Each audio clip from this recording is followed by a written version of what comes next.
जय श्री हरि नारायण। बरूथनी एकादशी व्रत कथा। बरूथनी एकादशी के उपवास का फल 10 सहस्त्र वर्ष तपस्या करने के फल के बराबर है।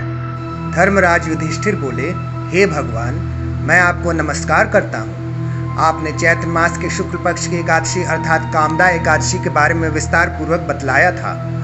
अब आप कृपा करके वैशाख कृष्ण पक्ष एकादशी का क्या नाम है तथा उसकी विधि एवं महात्म को बताइए।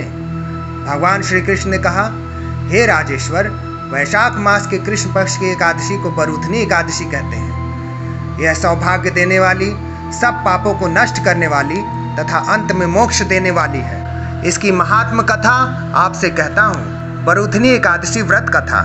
प्राचीन काल में नर्मदा नदी के तट पर मानधाता नाम का राजा राज्य करता था।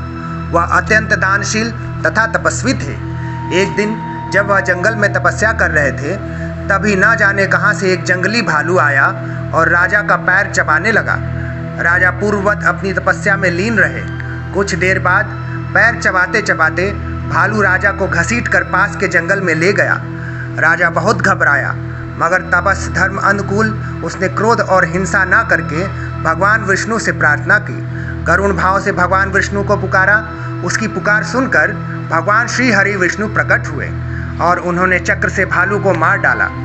राजा का पैर भालू पहले ही खा चुका था। इससे राजा बहुत ही शोककुल हो गए।